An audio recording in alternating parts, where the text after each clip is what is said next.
अपनी बेटी की आखिरी ख्वाहिश पूरी करने के लिए इस अमीर औरत ने कुछ ऐसा कर दिया जिसकी किसी ने कल्पना भी नहीं की थी। वो सड़क किनारे बैठे एक भिखारी के सामने सीधे एक हीरे की अंगूठी उछाल देती है और उससे शादी का प्रस्ताव रख देती है। इतने बड़े लालच के सामने भिखारी पल भर के लिए भी नहीं डगमगाता, उल्टा साफ साफ मना कर देता है। वो अंगूठी लौटाने ही वाला था कि अमीर औरत एक खूबसूरत लड़की की तस्वीर निकालती है और कहती है, जिससे तुम्हें शादी करनी है वो मेरी सगी बेटी है। उसे पूरा भरोसा था कि अब तो बात पक्की हो जाएगी, लेकिन वो भिखारी की इंसानियत को कम आंक बैठी। बार बार मना किए जाने पर औरत का सब्र टूट जाता है। वो कार का दरवाजा खोलती है। अंदर रखा होता है नोटों से भरा एक पूरा बक्सा, पैसे और एक बेहद खूबसूरत दुल्हन का लालच आखिरकार भिखारी को तोड़ देता है। वो बिना सोचे सीधे कार में बैठ जाता है, लेकिन उसे अब भी समझ नहीं आ रहा था एक माँ अपनी बेटी की शादी किसी भिखारी से क्यों करवाना चाहती है। औरत उसे एक नजर से देखती है, भिखारी पलट कर देखता है और उसके पसीने छूट जाते हैं। कार की सीट पर रखी होती है लड़की की वसीयत। कुछ देर बाद नहला धुला संवारा गया। वहीं भिखारी सीधे एक आलीशान हवेली में लाया जाता है। बिस्तर पर लेटी होती है एक कमजोर सी नौजवान लड़की। यही उसकी होने वाली दुल्हन थी। बेटी की आखिरी इच्छा पूरी करने के लिए माँ हर हद पार कर चुकी थी। अब भिखारी भागना चाहता था। वो सोचता है शादी करूंगा और पहली फुर्सत में भाग जाऊंगा। तभी अचानक लड़की की उंगली हिलती है। भिखारी की तो जान ही निकल जाती है। माँ समझाती है लड़की गंभीर बीमारी से जूझ रही है। डॉक्टरों ने कह दिया है कि वो 20 साल भी पूरी नहीं कर पाएगी। माँ बस चाहती है कि बेटी मरने से पहले शादी का सपना पूरा कर ले। ये सब सुनकर भिखारी को अपनी किस्मत पर कोफ्त होने लगती है। वो भागने की कोशिश करता है, लेकिन औरत साफ धमकी देती है, अगर शादी नहीं की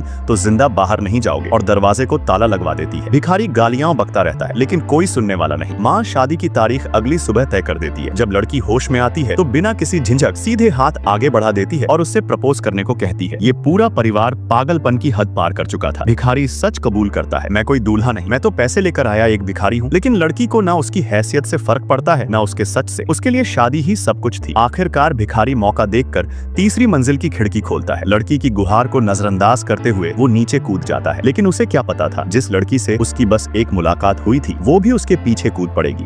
-डिग्री की ठंडी रात में कमजोर शरीर के बावजूद वो लड़की उसके पीछे पीछे चलती चली जाती।